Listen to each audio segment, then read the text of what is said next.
जय श्री कृष्ण। हम सब जानते हैं कि श्रीमद् भगवत गीता केवल एक ग्रंथ नहीं है। यह मनुष्य जीवन की प्रत्येक समस्या का समाधान है, प्रत्येक प्रश्न का अंतिम उत्तर है। फिर भी कई लोग अक्सर पूछ लेते हैं, ऐसा क्या विशेष है गीता में? मित्रों, अगर गीता में कुछ विशेष है तो वह है स्वयं श्री कृष्ण। बाकी सब तो बस उन्हें अभिव्यक्त करने का एक निमित्त मात्र है। आज की भाग दौड़ भरी व्यस्त जिंदगी में गीता के 18 अध्याय और 700 श्लोकों को पढ़ना और उन्हें गहराई से समझ पाना हर किसी के लिए आसान नहीं। यही कारण है कि शांति शोध चैनल पर हम यह विशेष प्रस्तुति लाए हैं।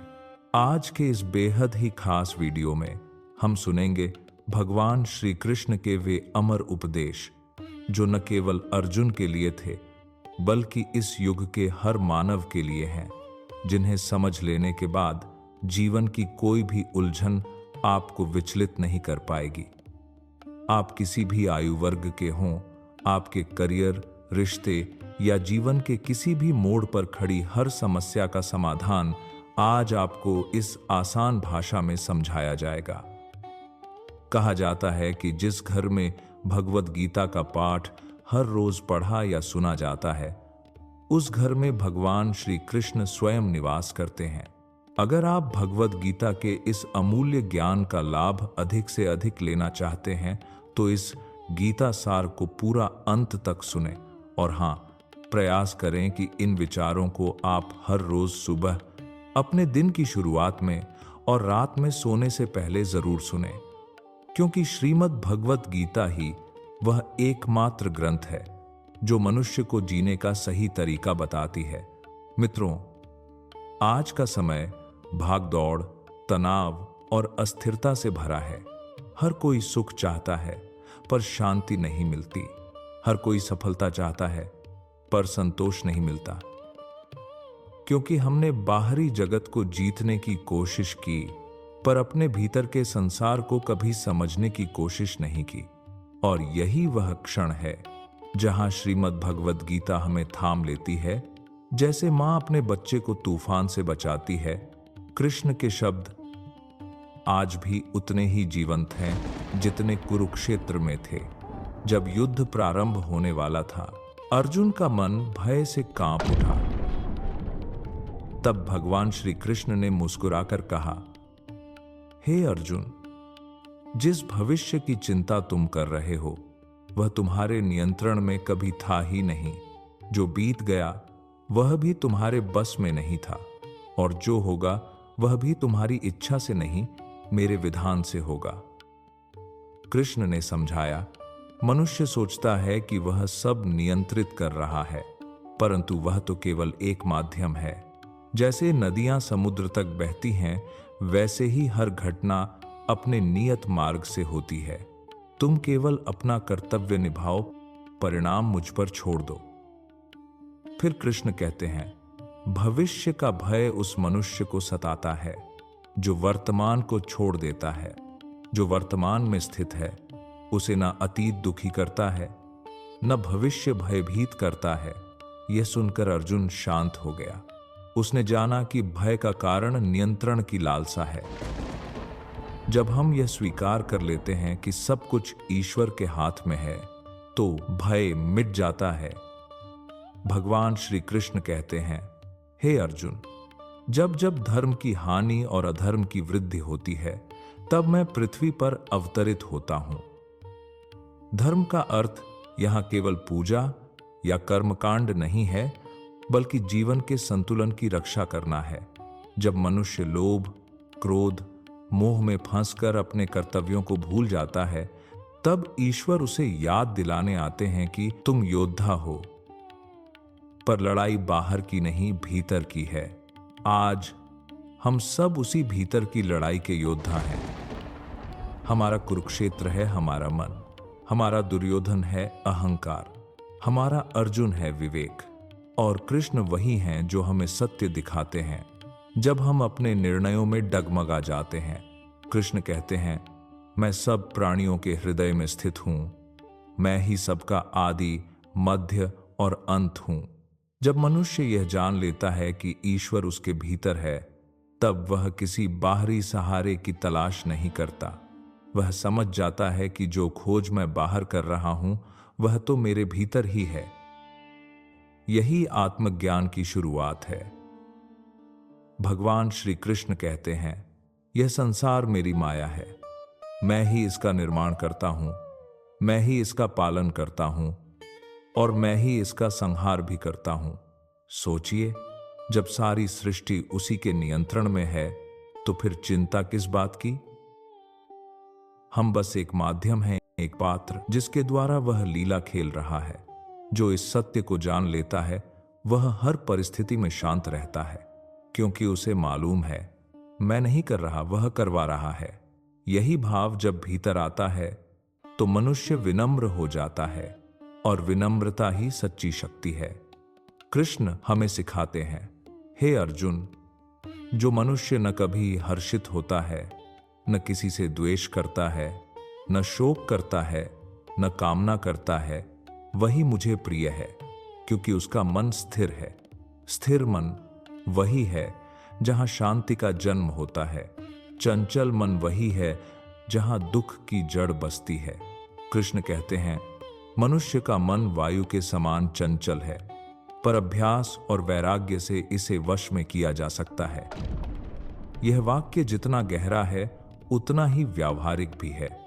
सोचिए, जब आपका मन बार बार भटकता है, आप चिंता करते हैं, भविष्य को लेकर बेचैन होते हैं, तो क्या आप वास्तव में वर्तमान में हैं? नहीं, और यही कारण है कि शांति खो जाती है। कृष्ण कहते हैं, मनुष्य स्वयं ही अपना मित्र है और स्वयं ही अपना शत्रु भी। यदि मन पर नियंत्रण पा लिया, तो समस्त जगत जीत लिया। मित्रों, गीता हमें केवल दर्शन नहीं सिखाती, वह जीवन जीने की कला सिखाती है। भगवान कहते हैं, कर्म करो लेकिन फल की चिंता मत करो। यह वाक्य हम सब ने सुना है, पर क्या कभी इसे जिया है? हम हर कार्य इसलिए करते हैं कि हमें उसका परिणाम मिले, प्रशंसा मिले, सफलता मिले या दूसरों से आगे बढ़ें। पर गीता कहती है, कर्म करो कर्तव्य के भाव से, न कि लालच के भाव से। कृष्ण स्वयं कहते हैं, मेरा इस जगत में कोई कर्तव्य नहीं, फिर भी मैं कर्म करता हूं। क्यों? क्योंकि कर्म ही संसार की गति है। अगर भगवान स्वयं कर्म करते हैं, तो हम कौन होते हैं निष्क्रिय रहने वाले? मनुष्य का धर्म है कर्म करना, पर आसक्ति छोड़ देना। यही कर्म योग है। कर्म में भी योग, काम में भी ध्यान, क्रिया में भी समर्पण। कृष्ण कहते हैं, जो मनुष्य अपने कर्मों को मुझे अर्पण कर देता है, मैं उसे कर्मफल के बंधन से मुक्त कर देता हूं। इसलिए यदि हम हर कार्य को ईश्वर को समर्पित कर दें, तो परिणाम चाहे जो हो, मन शांत रहेगा। मित्रों, यह शांति किसी मंदिर में नहीं मिलती। यह भीतर तब आती है जब हम अपने कर्तव्य को पूजा समझते हैं। कृष्ण कहते हैं, हे अर्जुन, तुम्हारा अधिकार केवल कर्म करने में है, फल पर नहीं। जब यह वाक्य मन में बैठ जाता है, तब असफलता भी दुख नहीं देती और सफलता भी अहंकार नहीं लाती। कृष्ण हमें अहंकार से मुक्त होने का मार्ग बताते हैं। वे कहते हैं, अहंकार से मनुष्य अपने कर्मों का श्रेय स्वयं को देता है, पर वास्तव में करता तो मैं हूं। इसलिए जब तुम सफल हो तो कृतज्ञ रहो, और जब असफल हो तो धैर्य रखो, क्योंकि हर स्थिति में वही तुम्हारे साथ है। भगवान कहते हैं, मैं उन सब का सखा हूं जो मुझे प्रेम से याद करते हैं। ईश्वर के लिए भव्य मंदिर नहीं चाहिए, उसे चाहिए एक सच्चा हृदय। कृष्ण कहते हैं, जो भक्त पत्र, पुष्प, फल या जल भी प्रेम से अर्पण करता है, मैं उसे प्रेम पूर्वक स्वीकार करता हूं। प्रेम से अर्पण किया गया भाव वही पूजा है।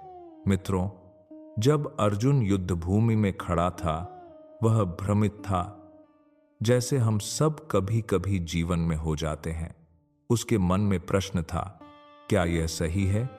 क्या मुझे अपने प्रियजनों के खिलाफ खड़ा होना चाहिए? तब कृष्ण ने कहा, हे पार्थ, यह मोह है जो तुम्हें सत्य से दूर ले जा रहा है। कृष्ण ने उसे याद दिलाया कि कर्तव्य के मार्ग पर चलना ही धर्म है, चाहे सामने अपने ही क्यों न हो। यही गीता का गूढ़ संदेश है। धर्म का अर्थ है सत्य के लिए खड़ा होना, और सत्य कभी परिस्थितियों पर निर्भर नहीं करता। कृष्ण कहते हैं, जिस प्रकार अंधकार में दीपक अपनी ज्योति से सबको प्रकाशित करता है, वैसे ही ज्ञान मनुष्य के अज्ञान को दूर करता है। यह ज्ञान केवल पुस्तकों से नहीं आता, यह तब आता है जब हम अपने अनुभवों से सीखते हैं, जब हम अपने भीतर झांकते हैं।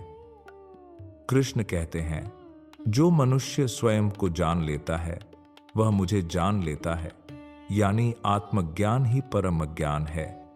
मित्रों, जीवन में हर एक व्यक्ति कभी ना कभी अर्जुन की स्थिति में होता है, भ्रम, भय और असमंजस में, और उसी क्षण हमें कृष्ण की आवश्यकता होती है। वह कहते हैं, जो मुझ पर विश्वास करता है मैं उसका साथ कभी नहीं छोड़ता।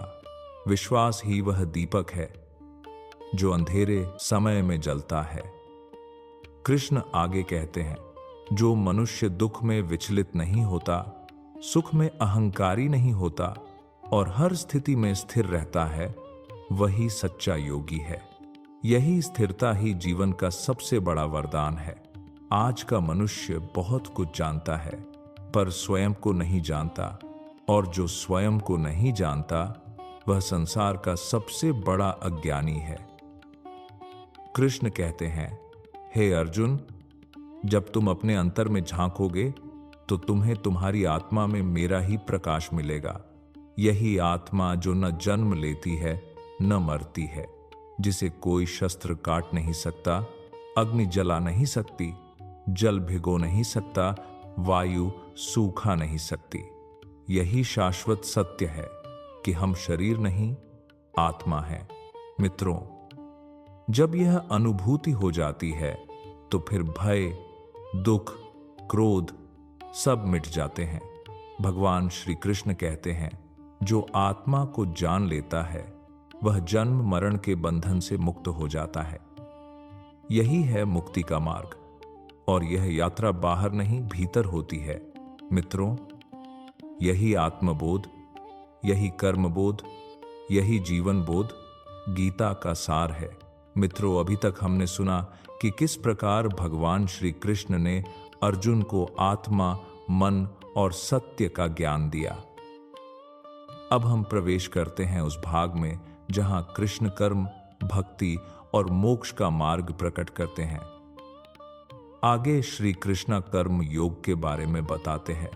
भगवान श्री कृष्ण कहते हैं, हे अर्जुन, कर्म योग ही वह योग है जिससे मनुष्य अपनी आत्मा से जुड़ पाता है। मनुष्य अक्सर सोचता है कि आध्यात्मिक जीवन का अर्थ है दुनिया से भाग जाना, पर कृष्ण कहते हैं, नहीं, सच्चा योगी वह नहीं जो जंगल भाग जाए, वह है जो दुनिया के बीच रहकर भी अंतर में शांत रहे। कृष्ण कहते हैं, जो मनुष्य अपने कर्तव्य को पूरी निष्ठा से करता है और फल की आसक्ति त्याग देता है, वही मुक्ति के योग्य होता है। काम करना त्याग नहीं है, फल की लालसा छोड़ देना त्याग है। जब मनुष्य कर्म को पूजा समझता है तो हर क्रिया ध्यान बन जाती है। कृष्ण कहते हैं, हे अर्जुन, मैं न कर्म का करता हूं न फल का दाता हूं। मनुष्य अपने कर्मों से ही बंधन बांधता है, इसलिए जो कर्म निष्काम हों वे बंधन नहीं बनते, वे सीढ़ी बन जाते हैं ईश्वर तक पहुंचने की। मित्रों, जब आप किसी काम को केवल कर्तव्य के लिए करते हैं, न लोभ से न भय से, तो वहीं से आपका आत्मिक उत्थान शुरू हो जाता है। आगे श्री कृष्ण भक्ति योग के बारे में समझाते हैं। कृष्ण कहते हैं, जो भक्त मुझसे अनन्य भाव से प्रेम करता है मैं उसका सखा बन जाता हूं। भक्ति योग का मूल है प्रेम और विश्वास। ईश्वर के साथ रिश्ता डर का नहीं, ममता का होना चाहिए। वे कहते हैं, जो मुझको पत्र, पुष्प, फल या जल भी प्रेम से अर्पण करता है, मैं उसे प्रेम पूर्वक स्वीकार करता हूं। भाव हो तो प्रार्थना भी पूजा बन जाती है। भक्ति का अर्थ सिर्फ माला जपना नहीं है। भक्ति है हर क्षण ईश्वर को स्मरण करना, कर्म करते समय भी। जब आप अपने काम में उसकी उपस्थिति महसूस करते हैं, तब वही भक्ति योग बन जाता है। कृष्ण कहते हैं, जो मुझसे प्रेम करता है, मैं भी उसे अपने प्रेम से भर देता हूं। ईश्वर और भक्त का यह संबंध अद्वैत है, जहां दो नहीं रहते, सिर्फ एक बचता है। अंत में श्री कृष्णा ज्ञान योग बताते हैं। कृष्ण कहते हैं, जैसे अग्नि लकड़ी को भस्म कर देती है, वैसे ज्ञान मनुष्य के सभी कर्म बंधन भस्म कर देता है। ज्ञान योग का मतलब सिर्फ पढ़ना नहीं, समझना है। समझना कि मैं यह शरीर नहीं, मैं आत्मा हूं। जब मनुष्य यह पहचान लेता है, तो सारी भय, ईर्ष्या और चिंता अपने आप दूर हो जाती है। कृष्ण कहते हैं, जो ज्ञान के दीपक से अपने हृदय का अंधकार मिटा देता है, वह मुक्ति को प्राप्त कर लेता है। मित्रों, ज्ञान का अर्थ सिर्फ सूचना नहीं, बोध है। जब आप जीवन की घटनाओं को ईश्वर की दृष्टि से देखते हैं, तो ज्ञान स्वतः प्रकट होता है। श्री कृष्णा के दिए गए ज्ञान को सुनकर अर्जुन के मन में प्रश्न उठा। अर्जुन ने कृष्ण से एक दिन पूछा, हे केशव, अच्छे लोगों के साथ बुरा क्यों होता है? भगवान मुस्कुराए और कहा, पार्थ, जो तुम देख रहे हो वह सिर्फ एक क्षण का दृश्य है, पर कर्म का संतुलन पूरे जीवन में फैला हुआ है। अच्छे कर्मों का फल कभी कभी देर से मिलता है, पर वह अवश्य मिलता है। उन्होंने समझाया, जिसे तुम दुख मान रहे हो वह पिछले कर्मों की सफाई है, और जिसे तुम सुख मान रहे हो वह नई परीक्षा की शुरुआत है। इसलिए मनुष्य को ना अहंकार करना चाहिए, ना निराश होना चाहिए। जो भी हो रहा है वह ईश्वर की योजना का हिस्सा है। श्री कृष्णा एक महत्वपूर्ण बात अर्जुन को बोलते हैं। कृष्ण कहते हैं, हे अर्जुन, धर्म के लिए लड़ना सीखो, अधर्म का विरोध करना सीखो और सत्य के लिए त्याग करना सीखो। धर्म का अर्थ है सत्य का पक्ष लेना, भले दुनिया पूरा विपरीत क्यों ना हो। जो मनुष्य अपने सत्य पर अडिग रहता है, वही कर्मयोगी है। कृष्ण कहते हैं, जो मनुष्य अपने कर्तव्य को त्याग कर भागता है, वह स्वयं से भी भागता है, और जो अपना धर्म पालन करते समय मर जाता है, वह अमर हो जाता है। भगवान कहते हैं, जो मनुष्य मेरे सिवा किसी और का सहारा नहीं लेता, मैं उसका रक्षक बन जाता हूं। कभी कभी हम सोचते हैं कि हमारी प्रार्थनाएं सुनी नहीं गईं, पर कृष्ण कहते हैं, ईश्वर वह नहीं देता जो तुम्हें अच्छा लगता है, वह वही देता है जो तुम्हारे लिए अच्छा होता है। विश्वास का मतलब यही है, जब उत्तर ना भी मिले तो भी भरोसा ना छूटे। आगे श्री कृष्णा माया और मोक्ष के बारे में बताते हैं। कृष्ण कहते हैं, सत, रज और तम, इन तीनों गुणों से युक्त मेरी माया को पार कर पाना कठिन है, पर जो मेरा शरणागत हो जाता है वह इसे आसानी से पार कर लेता है। माया यानी वो भ्रम जो कहता है कि मैं कुछ हूं। जब मनुष्य इस मैं को त्याग देता है, तो वही मोक्ष की दहलीज पर पहुंच जाता है। कृष्ण कहते हैं, हे अर्जुन, जब तू मुझे सर्वस्व अर्पित कर देगा, मैं तुझे सभी पापों से मुक्त कर दूंगा। शोक मत कर।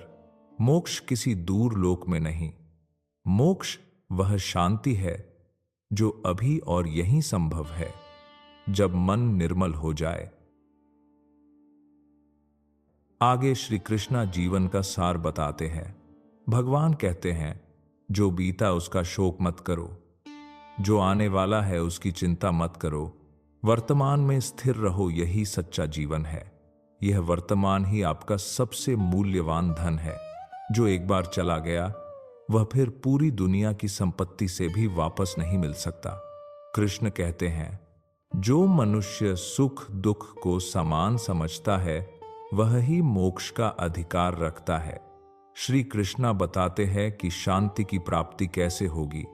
जब मनुष्य स्वयं को और अपने कर्तव्य को ईश्वर को समर्पित कर देता है तो उसके भीतर एक अनकही शांति उतर आती है।